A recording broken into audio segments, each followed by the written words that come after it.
All right, 3, 2, 1.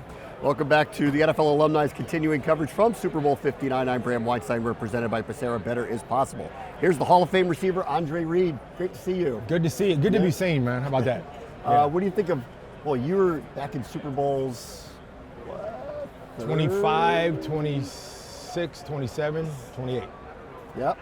So how many years ago now? It's a while, right? It's been a while. Don't say that number. Yeah, don't say that number. It's obviously it's a lot different. Yeah, 33 years ago. Yeah. What was Media Day like? Here we are in Radio Row, and it must be a different I don't think experience. was it called Radio Row back then? Probably, because it was actually radio. No one does radio here anymore. Right. That was the big thing. I mean, it wasn't as big and it wasn't as attended to a certain point. I mean, it was a lot of media, but it was just a different vibe. I mean, every outlet, and I mean, I remember talking to 4 years in a row. I talked to the same people from China. So there was a Chinese, like this, and they're all Chinese, and they were talking to me in Chinese, and I was like, dude, we got to write this down, man, because I can't get it, man. I go, yeah. Yeah. What they want to talk about? You don't know. I don't know what they want to talk about. I'm like, but I think the difference was that, and obviously media is media, no matter where it is. With all the outlets now, it's a conglomerate of different things. But when you see the size and scope of this now, what do you think? I mean, it seems like this building was bigger than the one in Vegas last year. Yeah. And then it was bigger than the one in Phoenix the year before, and then bigger than the one in LA. So, that's just how it goes. Yeah. All right. Let me talk to you about Buffalo for a minute. Yeah. When's it going to be their turn? I don't know. Because it felt like the last few years. I don't know. Felt like it was going to be their turn. I don't know. I think, I always say, we went to 4 and didn't win, and they don't talk about it as much as they used to. Yeah. But I always say, but you were watching me, and I was there, and I had a chance to win. That's all you want is a chance. And anything in life, you want a chance to do it. Yeah. Because if you don't get the chance, then what's the use? So they have to get over the hump somehow. Do they keep Sean McDermott? I don't think they do anything with him. I think they keep with him. He's changed the culture there. He's going to stay in Buffalo. They're not going to fire him.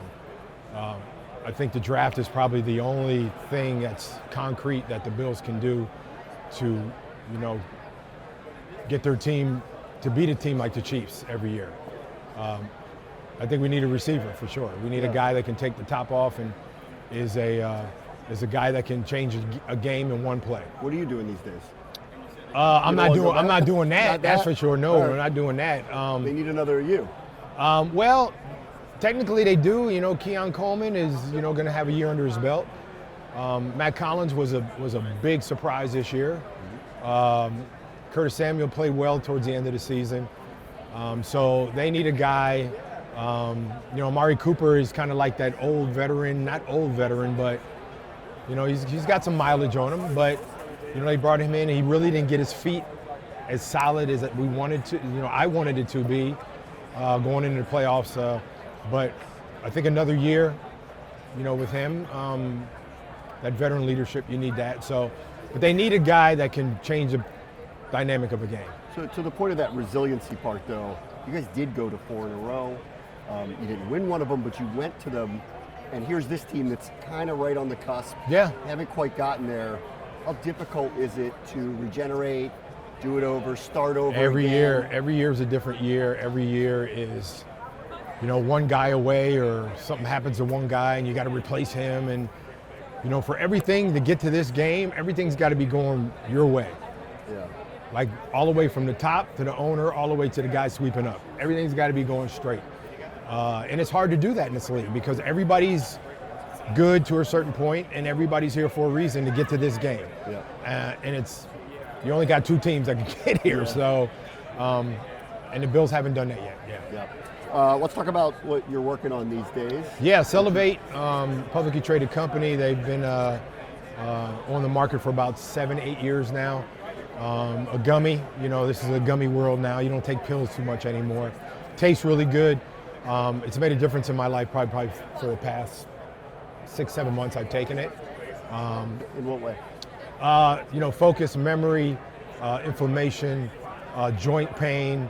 I played 16, 17 years in the league, and I wake up with a joint pain every day. So, and these have alleviated it a lot, and really not surprised, but really, satisfied with what these gummies do. Yep. So it is Super Bowl weekend. It's also new Hall of Fame class. What do you think about when you see a new class get inducted?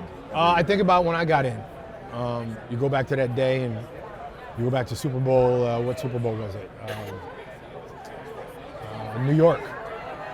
The first one, yeah. It was Seattle, Denver, that Super Bowl. So, and I had been up 6 times, 7 times. So, did I know? I mean, kind of did, but really didn't, because being selected is hard. So I remember that day, and remember Enshrinement Week, and remember my speech, and you don't ever forget that. Yeah. Andre, it's great seeing you. Good seeing you too. Much. Thanks a lot, man. Appreciate it. All right.